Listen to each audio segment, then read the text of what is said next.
YLR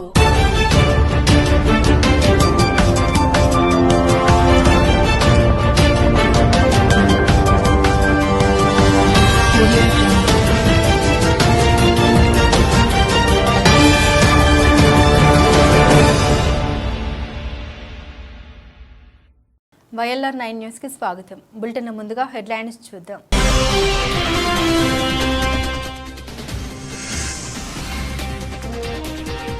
అర్హులైన రైతులందరికీ రుణమాఫీ వర్తింపజేయాలి. లేని ఎడల ప్రభుత్వ కార్యాలయాల ప్రజాప్రతినిధుల ఇళ్లను ముట్టడిస్తాం.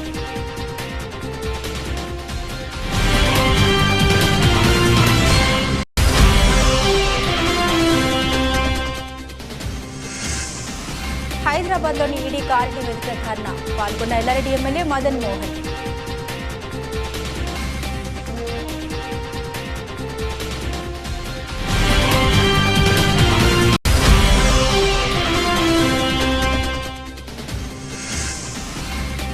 నెల రోజుల వ్యవధిలో 2 సార్లు ఓ నెగిటివ్ ప్లేట్లెట్స్ అందజేసిన కిరణ్. ఐవీఎఫ్ సేవతల రాష్ట్ర చైర్మన్ వైఎస్ఆర్ జిల్లా సమన్వయకర్త డాక్టర్ బాలు.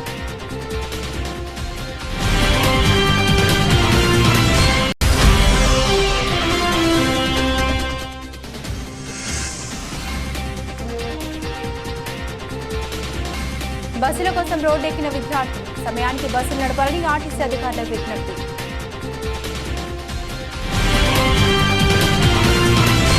ఇక వివరాలకు వెళ్తే అర్హులైన రైతులకు రుణమాఫీ చేయడంలో కాంగ్రెస్ పార్టీ ప్రభుత్వం పూర్తిగా విఫలమైందని ఎల్లారెడ్డి మాజీ ఎమ్మెల్యే జాజల సురేందర్ అన్నారు. గురువారం కామారెడ్డి జిల్లా ఎల్లారెడ్డి నియోజకవర్గ కేంద్రంలో బీఆర్ఎస్ పార్టీ ఆధ్వర్యంలో నిర్వహించిన ధర్నాలో ఆయన పాల్గొని మాట్లాడారు. కాంగ్రెస్ ప్రభుత్వం ఎన్నికల ముందు ఇచ్చిన 6 హామీలతో పాటు రైతులకు ఏకకాలంలో 2 లక్షల రుణమాఫీ చేస్తామని హామీ ఇచ్చి విఫలమయ్యారని ఆయన విమర్శించారు.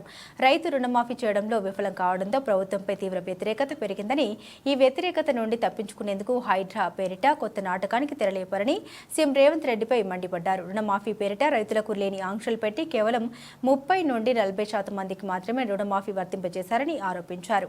ఎన్నికల ముందు సీఎం రేవంత్ రెడ్డి బూటకపు హామీలు ఇచ్చారని, రైతులకు రైతు బంధు కింద 15,000 రూపాయలు ఇస్తామన్న పథకం పత్తా లేకుండా పోయిందని, కళ్యాణ్ లక్ష్మి చెక్కుతో పాటు తులం బంగారం ఇస్తామన్న హామీ కూడా తుంగలో తొక్కారని, 2,500 పెన్షన్ ఇప్పటి వరకు ఇవ్వలేదని, ఉచిత బస్సు పేరిట ఆర్టీసీ బస్సుల్లో స్థాయిని మించి ప్రయాణికులను తరలిస్తూ ఉన్నారని, తద్వారా చైన్ స్నాచింగ్ అవుతున్నాయని, దీంతో మహిళలు బోరున విలపిస్తున్నారని అన్నారు. యువతకు ఉద్యోగాల కల్పన లేదని, 6 గ్యారెంటీలకు దిక్కే లేదని కాంగ్రెస్ పార్టీపై విమర్శలు గుప్పించారు. రైతుల నిండా ముంచిందని కాంగ్రెస్ ప్రభుత్వంపై మండిపడ్డారు. సీఎం రేవంత్ రెడ్డి తాను కలలో కూడా సీఎం అవుతారని ఊహించలేదని తెలిపారు. 2 లక్షల రుణమాఫీ చేయకముందే మాజీ మంత్రి హరీష్ రావును రాజీనామా చేయమని అంటున్నారని, హరీష్ రావును రాజీనామా అడగడంలో కాంగ్రెస్ పార్టీ నాయకులకు సిగ్గుండాలని విమర్శించారు. బీఆర్ఎస్ పార్టీ కాంగ్రెస్ లో బీజేపీ పార్టీ విలీనం అవుతుందని అంటున్నారని, బీఆర్ఎస్ ప్రజల నుండి పుట్టిన పార్టీ అని, ఈ పార్టీలోనే కాంగ్రెస్ బీజేపీ పార్టీలు విలీనం అవుతాయని ఎద్దేవా చేశారు. ప్రభుత్వం రైతులందరికీ వెంటనే రుణమాఫీని వర్తింపచేయాలని డిమాండ్ చేశారు. లేని పక్షంలో బీఆర్ఎస్ పార్టీ తరపున మరిన్ని ఉద్యమ కార్యక్రమాలు చేపడతామని, అవసరమైతే ప్రభుత్వ కార్యాలయాలు ముట్టడిస్తామని హెచ్చరించారు. రేపటి నుండి అన్ని మండల కేంద్రాల్లో ధర్నా కార్యక్రమాలు నిర్వహించనున్నట్లు మాజీ ఎమ్మెల్యే తెలిపారు. ప్రభుత్వానికి వ్యతిరేకంగా నినాదాలు చేశారు. సీఎం రేవంత్ రెడ్డి చిత్రపటానికి నిప్పు పెట్టేందుకు యత్నించగా పోలీసులు అడ్డుకున్నారు. ఈ కార్యక్రమంలో రైతులు, నియోజకవర్గంలోని 6 మండలాల నాయకులు, కార్యకర్తలు పాల్గొన్నారు.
మరి ప్రజలను ప్రతి విషయంలో మోసం చేస్తా ఉన్నారు.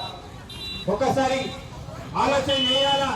ఇక్కడ వ్యాపారస్తులు కావచ్చు, ఉద్యోగస్తులు కావచ్చు, చదువుకున్న విద్యార్థులు కావచ్చు, మరి గతంలో ఏ విధంగా ఉండే, మరి 9 నెలల కాలంలో ఈ కాంగ్రెస్ అధికారంలోకి వచ్చిన తర్వాత ఇవాళ వ్యవసాయ రంగం కావచ్చు, ఉద్యోగ రంగం కావచ్చు, ఏ రంగం అన్నా మంచిగా ఉందా మీరు ఒకసారి ఆలోచన చేయాలి.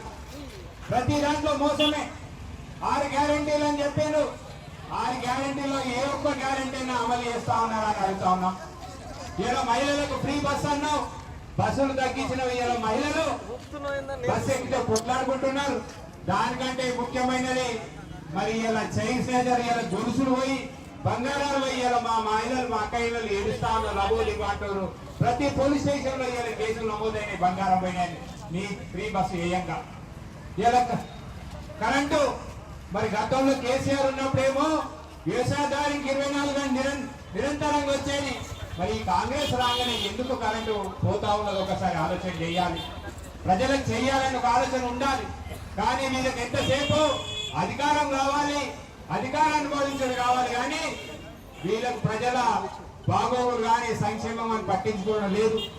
మరి ఈ 9 నెలల కాలంలో ఏం చేసిండు రేవంత్ రెడ్డి అంటే ఇందాక మన సోదరుడు చెప్తా ఉన్నాడు. ఈ 2 నెలల్లో మాత్రం మా పెద్దోళ్లను మా ముసలోళ్ళకు 3 వేలకు ఇచ్చే 2,000 2 సార్లు ఎగదొప్పిండు. రైతు బంధు ఇస్తాడు కేసీఆర్ 10,000 ఇస్తాడు, 15,000 ఇస్తాడు.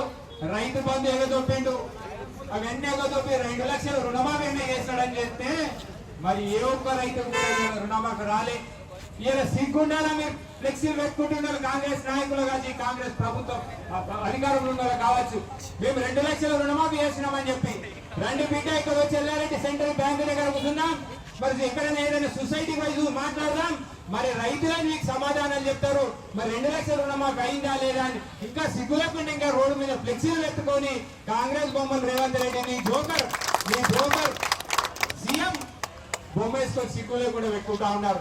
దయచేసి ఇక్కడ ఉన్న కార్యకర్తలు కావచ్చు, రైతులు కావచ్చు, మీరందరూ ఈ గ్రామాన ఎండగట్టాల్సిన అవసరం ఉంది. ఇక్కడ వచ్చిన వాళ్ళు ఈ ఎల్లారెడ్డిలో ఉన్నటువంటి 60-70 వేల మంది రైతుల ఆక్రందన ఇవాళ మాట్లాడడం జరిగింది. నాయకులు మాట్లాడింది ఇవాళ ఎక్కడో ఇద్దరు నాయకుల ఇది కాదు, సమస్య కాదు ఇది.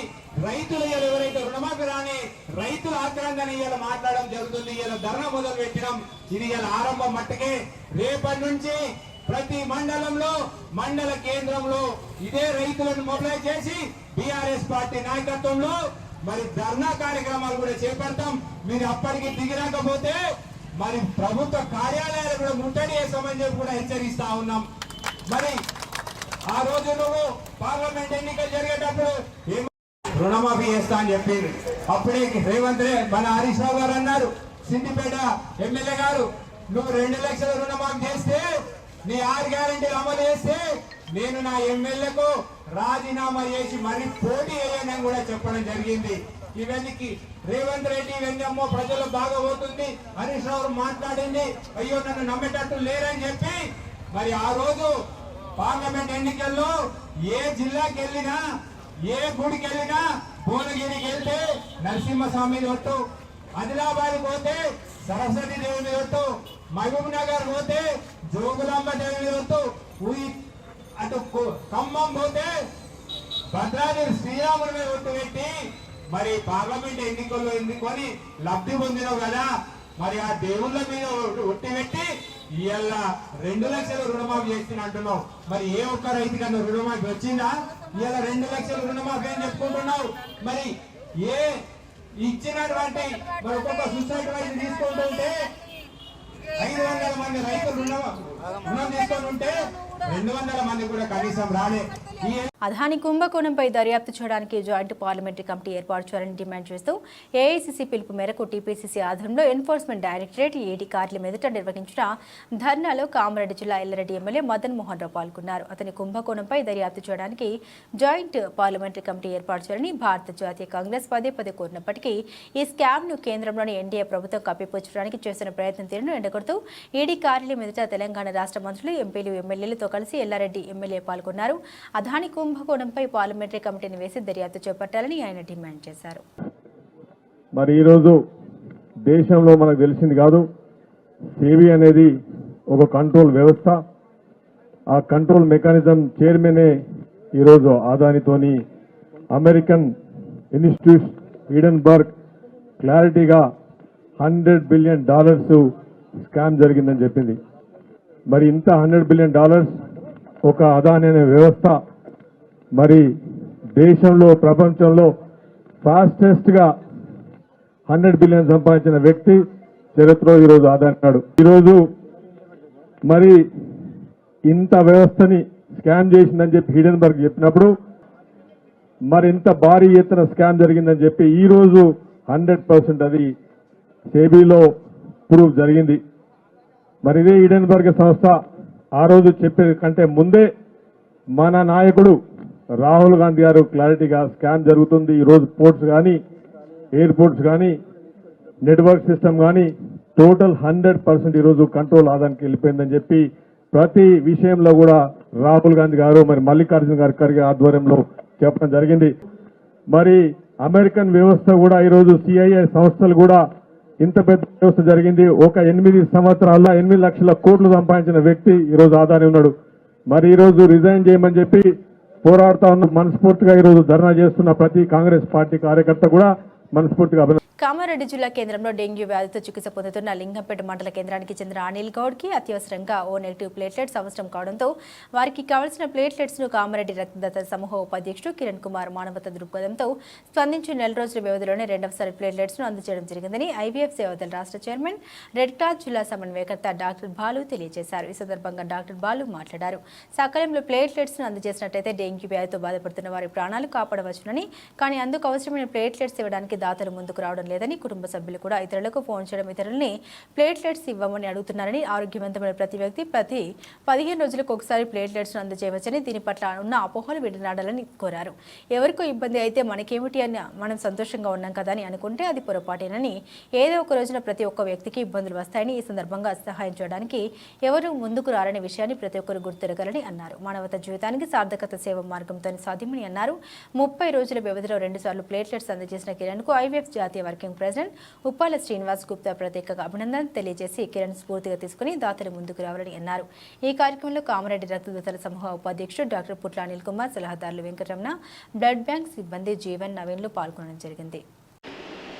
ఈరోజు లింగంపేట చెందినటువంటి అనిల్ గౌడ్కి మరి డెంగ్యూ వ్యాధితో ప్లేట్లెట్స్ అనేవి తగ్గినాయి.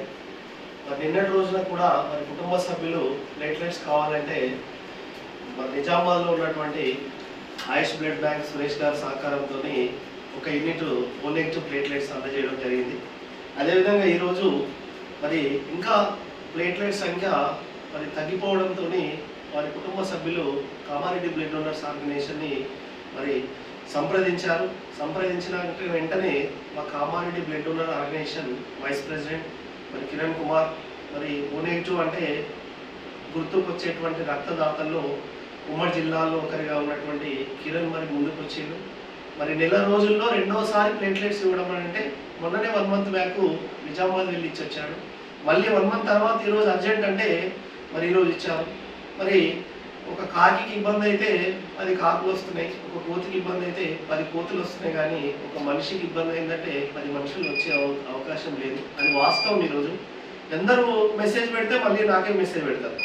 ఫోన్ చేస్తే ఎవరు ఇచ్చారంటే మీ నంబర్ ఇచ్చారు సార్, ప్లేట్లెట్స్ కావాలి అంటున్నారు. అంతే తప్ప ముందుకు రావడం లేదు. దయచేసి కుటుంబ సభ్యులు ముందుకు రండి. మీరు ముందుకు వస్తేనే మీకు దొరుకుతుంది తప్ప ఇది మెడికల్ షాప్లోనో కూరగాయల మార్కెట్లోనో దొరికేది కాదు. ముందుగా కుటుంబ సభ్యులు రక్తదానం చేయండి, ప్లేట్లెట్స్ దానం చేయండి. మీకు ఒకవేళ కనుక దొరకకపోతే blood donor organization, international vice federation, మరి రెడ్ క్రాస్ తరఫున మీకు 17 సంవత్సరాల నుంచి సర్వీస్ చేస్తున్నాం. కానీ ఈ సర్వీస్ అనేది దుర్వినియోగం కావద్దు. అంటే మాకేదో ఫోన్ చేసి డోనర్స్ కావాలి అంటే మరి వాళ్ళ కుటుంబంలో కూడా ఉంటారు, వాళ్ళని కూడా అడగండి మీరు ఎవరైనా సరే. కాబట్టి ఆ రకంగా కావాలి. మరి నెల రోజుల్లో రెండవసారి నెగిటివ్ ప్లేట్లెట్స్ ఇవ్వడం అనేది అది కిరణ్ లాంటి కొందరు రక్తదాతలకు మాత్రమే సాధ్యమవుతుంది. మరి కిరణ్కి ప్రత్యేకించి IVF national working president, Telangana tourism corporation X chairman Uppala Srinivas Gupta గారి తరఫున, రెడ్ క్రాస్ జిల్లా అధ్యక్షుడు రాజన్న తరఫున ప్రత్యేకంగా ధన్యవాదాలు తెలియజేస్తూ ప్లేట్లెట్స్ దానం చేయండి. ఎలాంటి బలహీనత రాదు. బ్లడ్ అంటే 100 మందికి వస్తున్నారు, ప్లేట్లెట్స్ అనగానే చెప్పగానే పారిపోతున్నారు. కానీ ఇలాంటివి కాదు, ఎలాంటి అపోహలు లేవు. ఉదాహరణ ఇక్కడ కిరణే ఉన్నాడు, ఆయన నెలలో 2 సార్లు ఇచ్చారంటే ఆయనకి ఏమన్నా అయిందా? ఏం కాలేదు, ఇంకా స్ట్రాంగ్ అయ్యింది తప్ప వీక్ కాలే. మరి గతంలో మేము కూడా నెలకు ఒకసారి ప్లేట్లెట్స్ ఇచ్చేది, మరి 3 నెలలకు ఒకసారి బ్లడ్ ఇచ్చేది. కాబట్టి దీన్ని దృష్టిలో పెట్టుకొని కామారెడ్డి జిల్లాలో బాధాకరం ఏంటంటే ఇప్పటి వరకు 3 నుంచి 4 చనిపోవడం అనేటువంటిది జరిగింది. మరి దాతలు ముందుకు వస్తేనే మరి ప్రాణాలను కాపాడిన వాళ్ళం అవుతాం కాబట్టి ఈ విషయాన్ని దృష్టిలో పెట్టుకోవాలని మేము విజ్ఞప్తి చేస్తున్నాం. తమ గ్రామానికి బస్సులు సమయానికి నడపాలని కోరుతూ తాడవాయి మండలం ఆరుగొండ గ్రామానికి చెందిన విద్యార్థులు బయట నుండి రాస్తారోకో నిర్వహించారు. ఈ సందర్భంగా విద్యార్థులు మాట్లాడారు. కామారెడ్డి పట్టణంలో ఇంటర్మీడియట్ డిగ్రీ చదివే విద్యార్థులకు ఆర్టీసీ బస్సు తప్ప మరో మార్గం లేదని, సొంత వాహనాలు లేక అధిక ఛార్జీలు చెల్లించి కాలేజీలకు వెళ్లలేక కొందరు ఇంటికే పరిమితం అవుతున్నారని తెలిపారు. బస్సులు లేకపోవడంతో పాసులు ఉన్నా తమకు ప్రయోజనం లేకుండా పోయిందని, అలాగే విద్యార్థులు, మహిళలు ఉన్న చోట ఆర్టీసీ డ్రైవర్లు ఆర్టీసీ బస్సులు ఆపకుండా వెళ్లిపోతున్నారని, బస్సుల కోసం పడిగాపులు కాస్తూ వాటి వెనుక పరుగులు తీస్తున్నామని విద్యార్థులు వాపుతున్నారు. తమ గ్రామానికి వచ్చే అరకొర బస్సులు సైతం 100 మందికి పైగా ప్రయాణికులతో రావడంతో వాటిలో నిలబడడానికి, కనీసం ఊపిరి తీసుకోవడానికి సైతం కష్టంగా మారిందని విద్యార్థులు ఆవేదన వ్యక్తం చేస్తున్నారు. అసలు కోసం పడిగాపులు కాసి కళాశాలకు, స్కూళ్లకు సమయానికి చేరుకోలేకపోతున్నామని, దీంతో కళాశాలకు సమయానికి చేరుకోలేక తరగతులకు సరైన సమయంలో హాజరు కాలేకపోతున్నామని ఆవేదన వ్యక్తం చేస్తున్నారు. ఉదయం కళాశాలకు వెళ్లేందుకు, సాయంత్రం తమ ఇళ్లకు వెళ్లేందుకు ఆలస్యం కావడంతో తమ తీవ్ర ఇబ్బందులు ఎదుర్కొంటున్నట్లు వారు ఆవేదన వ్యక్తం చేస్తున్నారు. అనేక మార్లు తమ సమస్యను ఆర్టీసీ అధికారుల దృష్టికి తీసుకెళ్లినప్పటికీ ప్రయోజనం లేకుండా పోయిందని, ఇప్పటికైనా ఆర్టీసీ అధికారులు స్పందించి తమ గ్రామాలకు విద్యార్థులు స్కూల్, కాలేజీ సమయంలో ఆర్టీసీ బస్సులు నడిపే విధంగా చర్యలు తీసుకోవాలని కోరారు. ఎంఆర్పీఎస్ వ్యవస్థాపక అధ్యక్షుడు మందకృష్ణ మాదిగ మంత్రి దామోదర రాజనరసింహతో కలిసి ఎస్సీ వర్గీకరణపై సుప్రీంకోర్టు తీర్పును అమలు చేయాలని ముఖ్యమంత్రి రేవంత్ రెడ్డికి విజ్ఞప్తి చేశారు. ఈ కార్యక్రమంలో ప్రభుత్వ విప్ అడ్లూరి లక్ష్మణ్, ఎమ్మెల్యేలు కవంపల్లి సత్యనారాయణ, కాళే యాదయ్య, మాజీ మంత్రి మోతుకుపల్లి నరసింహలు, మాజీ ఎంపీ పన్సూరి దయాకర్ తదితరులు పాల్గొన్నారు. కామారెడ్డి జిల్లా బాన్స్వాడలో బీఆర్ఎస్ పార్టీ ఆధ్వర్యంలో రైతు ధర్నా నిర్వహించారు. ఈ కార్యక్రమంలో మాజీ ఎమ్మెల్యే వాజిరెడ్డి గోవర్ధన్ పాల్గొన్నారు. కాంగ్రెస్ పార్టీ ఎన్నికల మేనిఫెస్టోలో ఇచ్చిన హామీ 2 లక్షల రుణమాఫీ పూర్తిగా అమలు చేయలేదని అన్నారు. రైతులకు, ప్రజలకు, యువకులకు, మహిళలకు మోచేతికి బెల్లం పెట్టి కాంగ్రెస్ పార్టీ అధికారంలోకి వచ్చిందని అన్నారు. వైఎస్ రాజశేఖర రెడ్డి ఉన్నప్పటికీ కాంగ్రెస్ పార్టీ ఇప్పుడు లేదని, ఇప్పటి కాంగ్రెస్ పార్టీ డూప్లికేట్ పార్టీ ఉందని, చంద్రబాబుతో కుమ్మక్కైన కాంగ్రెస్ పార్టీ అన్నారు. రైతు బంధు డబ్బులు 7.5 కోట్ల రుణమాఫీకి మళ్లించారని అన్నారు. రైతులకు 40,000 కోట్ల రుణమాఫీ అని చెప్పి ఎంత మాఫీ చేశారో అందరికీ తెలుసు. ఇంత దరిద్రమైన ప్రభుత్వం దేశంలో ఎక్కడ లేదని అన్నారు. ఈ రాష్ట్రానికి శ్రీరామ రక్ష కేసీఆర్ అని అన్నారు. కార్యనిర్వాహక అధ్యక్షులు గౌరవనీయులు కేటీఆర్ గారి యొక్క బాదిరెడ్డి గోవర్ధన్ గారు వచ్చినటువంటి సభకు ఫెయిల్ అయిపోయింది, రైతులు రాలేదనుకుండొచ్చు. ఈ రోజు కాంగ్రెస్ పార్టీ అధికారంకి వచ్చింది అంటే దానికి కారణం ఏంటంటే రైతాంగానికి పెద్ద పెద్ద మాటలు చెప్పి, మహిళలకు పెద్ద మాటలు చెప్పి, యువకులకు చెప్పి, ప్రతి ఒక్కరిని మోచేది బెల్లం పెట్టి, ఆశలు ద్రోహించి, మోసం చేసి గద్దెనెక్కినటువంటి కాంగ్రెస్ పార్టీ ఈ రాష్ట్రాన్ని పరిపాలిస్తున్నారు. ఎలక్షన్ ముందు ఏమన్నాడు రేవంత్ రెడ్డి? ఏమన్నాడు? సంవత్సరం 2 పంటలకు ఇస్తాడా? 3 పంటకి ఇయ్యాడు. ఎవడిస్తాడు 3 పంటకు అన్నాడు.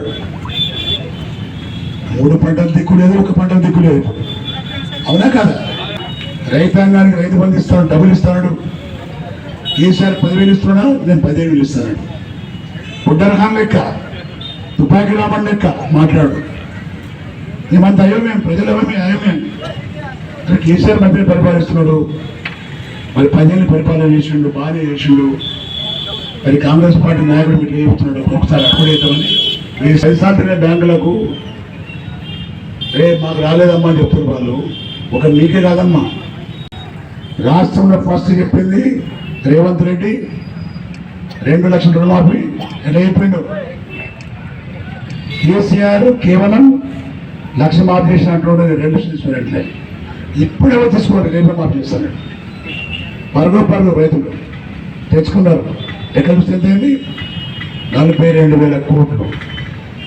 42,000 కోట్లు లెక్కలు చూస్తే వెళ్ళిన తర్వాత మళ్ళీ ఏమన్నాడు? 40 కోట్లు సరిపోతాయి అన్నాడు. మళ్ళీ ఏమన్నాడు? తర్వాత 38 కోట్లు సరిపోతాయి అన్నాడు. బడ్జెట్లో 26 కోట్లు పెట్టాడు. తీరా ఇచ్చిందంట అంటే 7,000 కోట్లు. దాదాపు 25 లక్షల మంది రైతులకు రుణమాఫీ రాలేదు ఈ రాష్ట్రంలో. జై తెలంగాణ, జై కేసీఆర్. కామారెడ్డి జిల్లా కేంద్రంలోని కాంగ్రెస్ పార్టీ యూత్ జిల్లా అధ్యక్షులు మహమ్మద్ ఇలియాస్ పుట్టినరోజును పురస్కరించుకుని Congress party Kamareddy auto union ఆధ్వర్యంలో ప్రభుత్వ ఏరియా హాస్పిటల్ నిరుపేద ప్రజలకు పుట్టినరోజును పురస్కరించుకుని అన్నదాన కార్యక్రమం చేయడం జరిగింది. ఈ సందర్భంగా కాంగ్రెస్ పార్టీ ఆటో యూనియన్ అధ్యక్షులు లడ్డు, ఉపాధ్యక్షులు రాజు, కోశాధికారి రవి మాట్లాడారు. తెలంగాణ రాష్ట్ర ప్రభుత్వ సలహాదారు మహమ్మద్ షబ్బీర్ అలీ కుమారుడు మహమ్మద్ ఇలియాస్ పుట్టినరోజును పురస్కరించుకుని కాంగ్రెస్ పార్టీ ఆటో యూనియన్ ఆధ్వర్యంలో కామారెడ్డి ఏరియా ప్రభుత్వ హాస్పిటల్లో అన్నదాన కార్యక్రమం నిర్వహించడం జరిగిందని తెలిపారు. ఇలియాస్ బాయ్ ఇలాంటి పుట్టినరోజులు మరెన్నో జరుపుకోవాలని ఆ భగవంతుని కోరుకుంటున్నామని అన్నారు. ఈ కార్యక్రమంలో ఆటో యూనియన్ కార్యకర్తలు, నాయకులు పాల్గొన్నారు. మహమ్మద్ షబ్బీర్ అలీ తనయుడు ఇలియాస్ భాయ్ గారి పుట్టినరోజు సందర్భంగా మా ఆటో యూనియన్ నుంచి అన్నదాన కార్యక్రమం చేయడం జరిగింది. గవర్నమెంట్ హాస్పిటల్ ఇలియాస్ అన్న గారు మరెన్నో పుట్టినరోజులు జరుపుకోవాలని కోరుకుంటున్నాము. కామారెడ్డి గవర్నమెంట్ ఏరియా హాస్పిటల్లో అన్నదాన ప్రోగ్రాం జరుగుతున్నది. ఎందుకనగా మహమ్మద్ అలీ షబ్బీర్ గారి కొడుకు ఇలియాస్ భాయ్ బర్త్డే సందర్భంగా గవర్నమెంట్ హాస్పిటల్లో అన్నదాన ప్రోగ్రాం జరుగుతున్నది. ఇది కాంగ్రెస్ ఆటో యూనియన్ లడ్డు ఆధ్వర్యంలో ప్రోగ్రాం జరుగుతున్నది. ఇలియాస్ భాయ్కి ఈరోజు మా ఆటో యూనియన్ తరఫున జన్మదిన శుభాకాంక్షలు. ఇలాంటి ఇలియాస్ భాయ్ ఇలాంటి పుట్టినరోజులు ఎన్నో జరుపుకోవాలని మా ఆటో యూనియన్ తరఫున కోరుకుంటున్నాం. గారి తనయుడు కొడుకు ఇలియాస్ గారి జన్మదిన వేడుకలు లడ్డు ఆధ్వర్యంలో అన్నదానం కార్యక్రమం జరగడం జరుగుతుంది. ఇలియాస్ అన్నకు ఇలాంటి జన్మదిన శుభాకాంక్షలు. ఇలాంటి పుట్టినరోజులు ఇంకెన్నో జరుపుకోవాలని మా ఆటో యూనియన్ తరఫున అందరము మేము అన్నగారికి, ఇలియాస్ అన్నగారికి శుభాకాంక్షలు, పుట్టినరోజు శుభాకాంక్షలు జరుపుతున్నాం. బులెటిన్ ముగించే ముందు హెడ్లైన్స్ మరోసారి.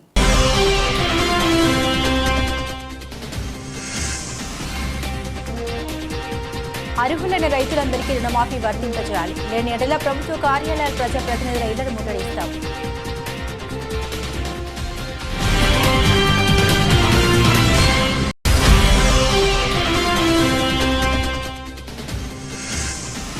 హైదరాబాద్లోని ఈడీ కార్యాలయం ఎదుట ధర్నా పాల్గొన్న ఎల్లారెడ్డి ఎమ్మెల్యే మదన్ మోహన్.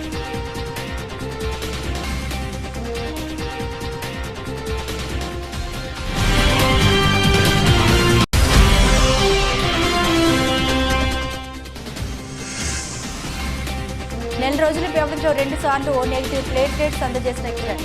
ఐవీఎఫ్ దేవతల రాష్ట్ర చైర్మన్ జడ్చా జిల్లా సమన్వయకర్త డాక్టర్ బాలు.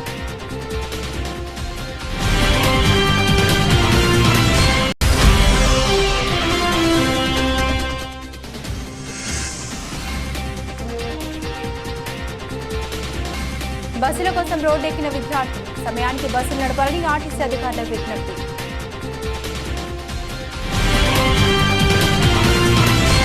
ఇవి బులెటిన్ అప్డేట్స్. మరిన్ని అప్డేట్స్ కోసం చూస్తూనే ఉండండి YLR9 న్యూస్.